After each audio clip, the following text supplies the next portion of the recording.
Bom dia, turma. Hoje nós vamos falar da continuidade ao assunto de relações ecológicas, falando especificamente hoje das relações harmônicas, certo? Então vamos lá um pouquinho falar sobre isso. Então vamos ver os conceitos, né? O conceito das relações harmônicas são caracterizadas pela existência de benefícios para ambas as espécies envolvidas ou pela existência de benefício para uma delas, sem que haja um prejuízo para outra espécie. Então as relações harmônicas elas podem beneficiar as duas espécies ou apenas uma, sem prejudicar a outra, né? Já que nós estamos falando das relações harmônicas, né? Então, dentro das relações harmônicas, existem alguns tipos específicos delas, que nós vamos entender cada uma e as características que existem em cada uma delas. Então, são exemplos de relações harmônicas: a protocooperação, mutualismo, inquilinismo e comensalismo. São esses 4 tipos de relações harmônicas: protocooperação, mutualismo, inquilinismo e comensalismo. Vamos entender cada uma delas, começando aqui na protocooperação, que é também, em muitos casos, a nomenclatura muda, né? Também chamada de mutualismo facultativo. É onde dois organismos trocam benefícios mútuos sem que existam qualquer relação de dependência entre eles, né? Ou seja, é o que ocorre entre, por exemplo, as anêmonas do mar e caranguejos conhecidos como os bernardos eremitas. Diferentemente disso, o mutualismo obrigatório ou simplesmente mutualismo, os dois seres envolvidos são dependentes da relação estabelecida, ou seja, os dois vão se beneficiar. É o que acontece com os cupins e micro-organismos presentes lá no seu intestino, no intestino do cupim, tá? No primeiro exemplo ali que eu falei do mutualismo facultativo, eu citei o exemplo ali das anêmonas, né, do mar e os caranguejos, conhecidos também como bernardos eremitas, né? Onde eles estão ali, mas independentemente de se beneficiar, eles só estão ali se cooperando junto, mas é diferente do mutualismo obrigatório. Independente das anêmonas e do caranguejo viverem ali no mesmo local, independente disso, eles poderiam também viver em lugares distintos.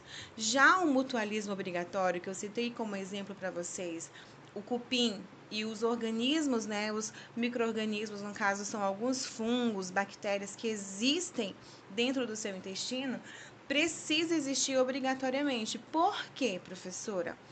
No mutualismo obrigatório, eu citei como exemplo para vocês o cupim e os micro-organismos que vivem no seu intestino, ficam ali para ajudar na decomposição, na degradação da celulose, uma vez que os cupins se alimentam de madeira, né?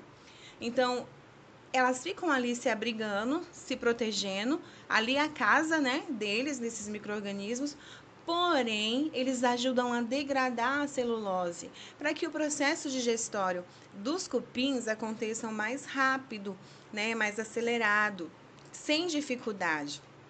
Eu citei esse exemplo, mas da mesma forma também tem o exemplo do boi, né, que se alimenta do capim, ingere muita celulose e precisa degradar também essa celulose. E existem fungos lá específicos para isso e bactérias, aonde vão degradar essa celulose para que aconteça o processo digestório do boi, que são animais herbívoros, sem prejudicá-los, certo? Uma outra associação que nós chamamos também de mutualismo são os links, né, que é a associação entre os fungos e algas. Nessa associação também acontece a relação do mutualismo, né? Outras exemplos também de mutualismo são as relações estabelecidas entre as raízes e algumas plantas, né? Entre alguns fungos e bactérias que ficam ali nas raízes das plantas e contribuem para a fixação de nitrogênio. Isso nós chamamos de micorriza, né? Micorriza. benéfica, ou seja, tanto para o fungo quanto para o alimento, a proteção ali da planta, né, que está sendo, recebe mais minerais do solo por conta dos fungos que facilitam essa absorção, né, juntamente com as bactérias. Da mesma forma que acontece ali no intestino do cupim, onde esses fungos e bactérias vão degradando a celulose, ficam ali se protegendo, beneficiam também o cupim. Então, isso são relações de protocooperação e mutualismo, tá? São dois tipos de relações harmônicas, certo? Um outro tipo de relações harmônicas é o inquilinismo e no comensalismo. Os dois tipos. Uma espécie tem benefícios, enquanto essa relação é indiferente para outra espécie, certo? No inquilinismo, por exemplo, um organismo vive na superfície ou no interior de outro ser vivo sem que o prejudique, tá? É o que ocorre entre as orquídeas, por exemplo. Essas plantas, elas costumam, na verdade, crescer quando elas estão numa região endêmica, onde elas nasceram ali de maneira silvestre, numa mata fechada, em uma floresta, em um bioma.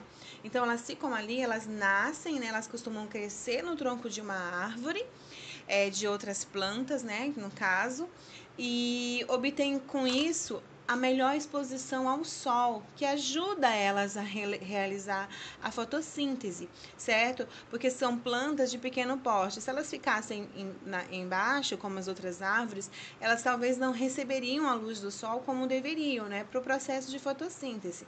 Então, nesse caso, o comensalismo é a associação de uma espécie a outra. Ela é motivada para melhor obtenção de alimentos. Então, as orquídeas, não só elas, mas algumas espécies também de bromélias, elas ficam lá nas copas, perto das copas, para que recebam essa luz, essa exposição à luz solar, para que elas realizem o processo da fotossíntese. Muitas pessoas acham que as orquídeas são parasitas, elas não são parasitas. Elas não absorvem seiva da planta, não absorvem nutriente da planta, elas ficam ali na verdade, como uma oportunidade. Pode-se dizer que elas são oportunistas, elas ficam ali para tentar capturar a luz do sol, juntamente com essas plantas, para realizar a fotossíntese, tá? Um outro tipo de relação que existe é entre as rêmulas e os tubarões. As rêmulas, elas são peixes que vivem aderidos ao corpo dos tubarões por meio de uma estrutura especializada, né? Elas são fixadas ao corpo do tubarão. As rêmulas recebem, no caso, pedaços de alimento que soltam da presa durante o ataque, né? Durante o momento da alimentação dos tubarões e aproveitam ali para se alimentar, mas não tem diferença nenhuma para esse animal. Se elas não estivessem ali, não teria problema nenhum esses restos de alimento ficar, tá bom? Então, vamos recapitular agora, tá? Nós estávamos estudando sobre as relações ecológicas, no caso, as relações desarmônicas, né? Nós vimos nas aulas passadas as relações desarmônicas, né? Quais são os tipos. E agora nós estamos vendo as relações harmônicas. Primeiro, nós vimos que as relações ecológicas, elas se dividem em dois tipos, certo? A intraespecífica e a interespecífica. E dentro dessas relações ecológicas, podem existir relações harmônicas e desarmônicas, certo? Na intra, quando duas espécies, aliás, quando dois seres da mesma espécie se relacionam.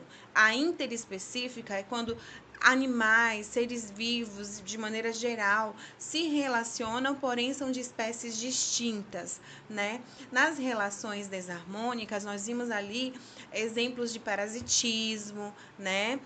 Onde são animais que se beneficiam apenas do outro, prejudicando também o outro, certo? E hoje nós estamos vendo as relações harmônicas, né?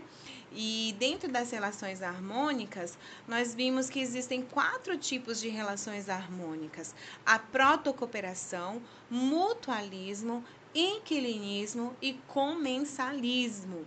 São 4 tipos delas, né? Relações harmônicas. E vimos também que dentro desses quatro tipos, temos a protocooperação, que também pode ser chamada de mutualismo facultativo ou mutualismo obrigatório. O facultativo é quando dois organismos trocam benefícios mútuos, mas sem que exista qualquer relação de dependência entre eles, né? Eles estão ali vivendo no mesmo nicho ecológico, ali naquele mesmo local, não há disputa, porém não existe nenhuma dependência de um para o outro. Já no mutualismo obrigatório, a gente viu que eles precisam sim um do outro. Um vai beneficiando o outro e vão vivendo dessa maneira dentro de um ecossistema, dentro de um meio ambiente, dentro daquele nicho ecológico, sem estarem juntos, beneficiando, eles não sobrevivem. Vai acontecer alguma coisa, certo? E vimos também que existe o inquilinismo e o comensalismo, certo? É onde duas espécies têm benefícios e enquanto essa relação, quando acontece, é indiferente em relação a outra espécie. No inquilinismo, um organismo vive na superfície ou no interior do outro ser vivo, né? Citei exemplo para vocês das orquídeas. E já no comensalismo, não. O comensalismo, a associação, ela é motivada pela obtenção, né, na verdade, de melhor proveito de alimento. Também nessa espécie, a outra não tem, não é como se ela conseguisse sobreviver sem a outra, né? Não faz diferença, tá bom? Então, essa foi a nossa aula de hoje, finalizando então as relações ecológicas, tá? Para a próxima aula, nós vamos ter uma atividade para melhor fixação do conteúdo e ver se vocês conseguiram absorver o máximo do conteúdo, tá bom? Muito obrigada.